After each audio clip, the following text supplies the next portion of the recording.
Hey, good morning, good evening, and good afternoon. I'm sitting here with Vicky today again on the show. She likes it. She likes to argue. That's what it is. So we wanted to talk about step parents and the cause and effect that happens when we don't have what we're supposed to have as a child coming up, and what we see in our parents that we start mimicking, and how it's changed us, and how it's had an effect and an impact on who you are today. Very much so. So why don't you tell me a little bit about your story? So growing up, I grew up with my stepmom. She met my dad when I was about 2 years old, and I was always the other woman's child. So I was always one that got the harsher punishments, the more chores, things like that. So growing up, I was always not bullied, but definitely more harshed on. And so as I got older, I had the more chores, and at first it was only me, and I had two brothers after me. So it was always, you gotta do the floors, you gotta do the dishes, you gotta do this, you gotta do that. My parents fought, my stepmom and my dad fought. It was always, take your daughter with you, take your daughter with you. Now, when they fought, what did you learn from that, or how did you make you react in life towards other people when you seen that at that age? As I got older and moved out and did my own thing, all children are great. It doesn't matter. No, what I'm saying is, see, you talking about how step parents or not having parents or something like that in the home has affected you. What I'm saying is, as you were growing up, say if you're telling a story, I want to know the details as far as you're growing up to make you who you are today. So that way some people can say, hey, I can relate to her story. And I guess what I really want to know is what impact of you seeing your stepmom and your dad fight, and she not accepting you as her child. How did that make you feel? It hurt my feelings. It did hurt my feelings, but as I went into my other relationships as I got older, I never dragged the children in any kind of argument, because that's not, the children have nothing to do with my relationship with you. Your kids, my kids, have nothing to do with our relationship. What me and you go through is me and you. The kids have no issue with that. So what you're I'm saying gonna love is, them either way. You learn that, no matter whatever you go through is not the kid's fault, and they shouldn't see it because... Absolutely not. But why do you feel that way? Why do I feel that way? Because it hurt my feelings. And I can imagine a child, I know it made me feel broke down, like I was the reason. It made me feel like I was the reason they were fighting, because she looked at me as, oh, this isn't my child. Well, I'm going to talk about this one clip. I don't know if we'll be able to find it to put it on the show so we can add on to what I'm getting ready to say. But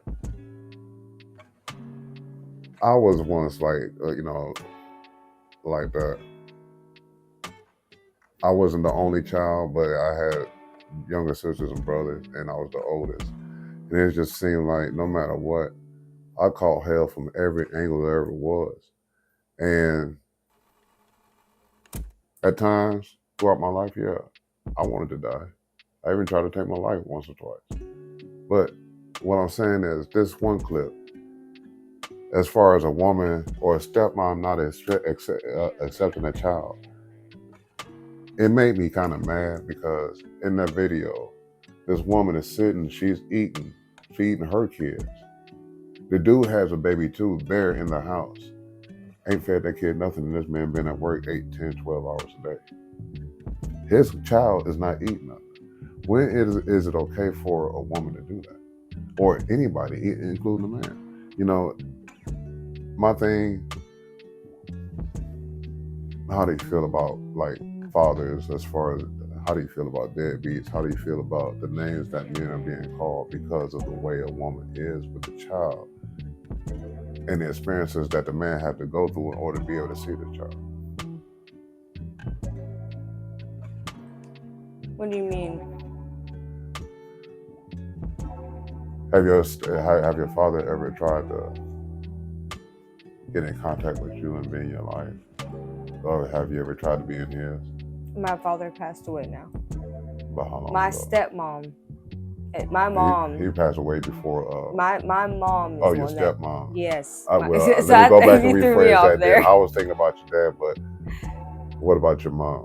You know, you said you were being raised by your father, and that's your stepmom. Okay, Yes. I got it now. Yeah, I think you threw me off. Yes. So my mom was really young when she had me. My biological mom was really young when she had me, and she wasn't ready to have kids, I guess. And so my dad raised me, and she signed over custody. When I was about 2 or 3, she agreed to have a visitation, which was an issue with my stepmom, but they allowed it. And I met her. That was the only time I seen her until I was 17. How did that make you feel, knowing that you had a mom? Like I was abandoned. But as I got older, I realized, okay, she just wasn't ready. Not that it was acceptable, but she wasn't ready. And my dad gave me a great life. My stepmom it took her a little bit longer to accept the fact that, yes, I'm his daughter and I'm going to be here. She eventually got over it, but it just took her a little bit longer. And so I had to go through that war with her over and over and over. And so how did that make you feel as an adult before y'all start coming together then? You know, I didn't like her growing up. I didn't like her at all.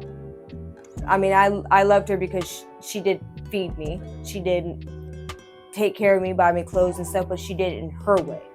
Like I had to eat what she wanted me to eat. I had to wear what she wanted me to wear, which is not always wrong, but the way she went about handling it with me was different. So you think she was trying to relieve her trauma on you by making you do these things and you're not understanding what's going on? Or as I was growing up, yeah, I'm sure. So how did that play a part in your life today? I mean, what kind of person did that make you? I mean, did it help build you up? Are you looking at it from a point of it building you up, or?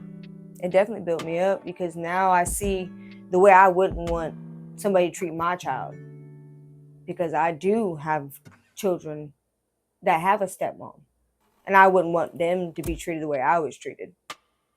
And I have a husband that has children, and I wouldn't want to treat his children the way I was treated.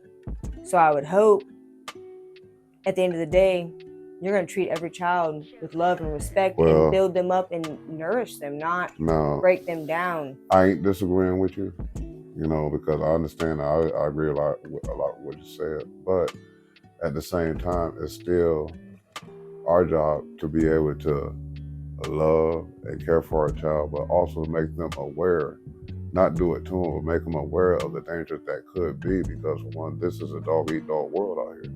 As we grow up, look around you. I mean, look at a lot of these teenagers. One go around and still be drug dealers. That was played out way back in the day when I was coming up. You know what I'm saying? The only quick way you make money is the quick way you die. If you don't earn your stay in this world, as far as being in tune with him and you get the things done that you need to get done from the experiences that he give you to go through so you can be ready for his blessing, ain't shit gonna happen for you. Right. You know, that's what I understand. You know, we got to let everybody be who they're supposed to be. Our kids coming up is relying on us. You know, what about when you see these kids, say like if a little boy went and killed his mom because he wasn't able to drive her car and the dad wasn't in the house. How do you feel about that situation? Because it really happened, but how would you feel it would have played different if a man was involved? If he killed his mom when the dad was in the house? No. We ain't talking about the dad. If a little boy killed his mom because being enraged because of a car that he could not drive, she wouldn't let him drive. How, you know, what kind of life do you think that boy had? What kind of would make you think drove him to that point? You know, is it because of a man not being in the home? Because 90, I ain't put it that high. Like 86, I'd say, % of households now don't have a lot of the males in them.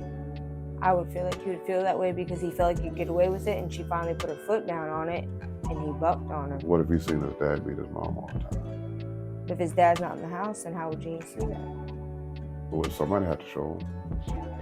And you know, the only way a man is going to learn to do you the right way and learn to be able to think and think logically about what's going on in the situation. You got to stop it. Well, she Lashing probably out. shouldn't have had all the people around the house that shouldn't have been around the house. No, she shouldn't. But if it's not going to be a serious relationship that somebody's going to actually be there and be consistent in their life, then why would you have them there? But the thing is, what do y'all fall for? A lot of women fought for stability back there. That's what it was. They didn't have it as easy as we got it today, or as easy as this generation has it today, to be able to do what they want, act how they want, be who they want. And that's what people want to do, is be themselves, but everybody want to judge each other for being themselves. And with that, step parents and stuff coming up, you know, maybe yours was good, you know, like you said, you all learned how to grow together and she learned to accept you.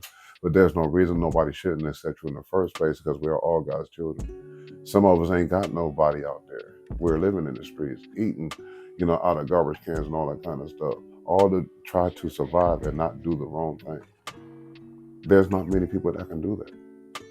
Yeah, but what would that have to do with the fact that? Because we learn from our step parents, we watch their actions, we watch their emotions, we listen to the tone of voice that they speak in. And if we start programming that stuff into ourselves, we don't only have to watch our parents, but your friends, you know, their parents and stuff getting into it. You're hearing all of this trauma and everything that's going on in your life.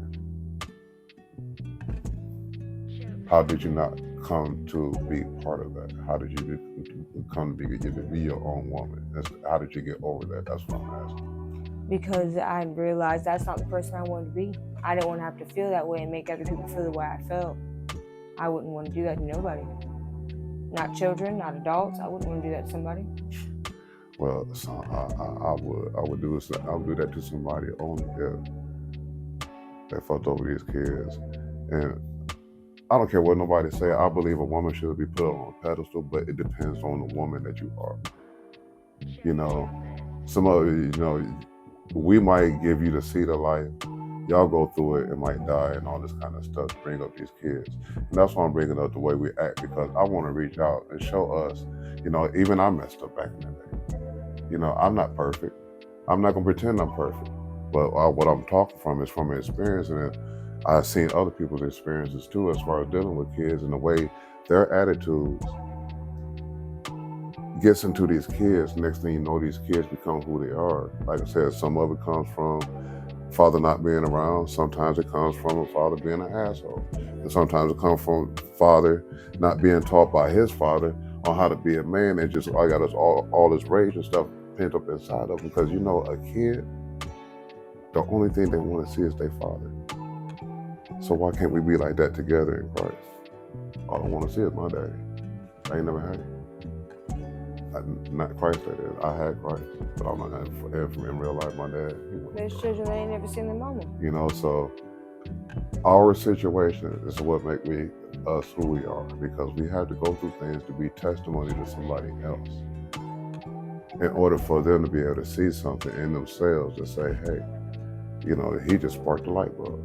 He just turned on a light for me. Why is it always gonna be the father though? Why is it not them wanting to see their mother? Our Father who art in heaven, hallowed will be thy name. Thy kingdom come, thy will. That's that father. And the reason why we don't see our fathers today, think about it. There's all kind of reasons. Maybe child support kept us away. We couldn't afford to live in a home. I had my daddy. No, I didn't have my mom, but I had my dad. You had your dad. We're talking about the whole world. We're talking about the whole world. But you gotta look at it both perspectives, though. Some kids don't have their mom. Some don't. Some don't have their dads, and some had neither one. Some had nobody. And that's why I'm saying, do you think that our actions and the way they come, you know, the way we do in our relationships is what's affecting our kids, for our kids to be the way we are today? Yeah, absolutely. What they are today. But I'd like to come back to the subject and touch on it with you, because I got some other issues about the effectiveness of our actions playing off on other kids, including our own. Absolutely. Y'all have a good one. Peace. Have a good night. Good night.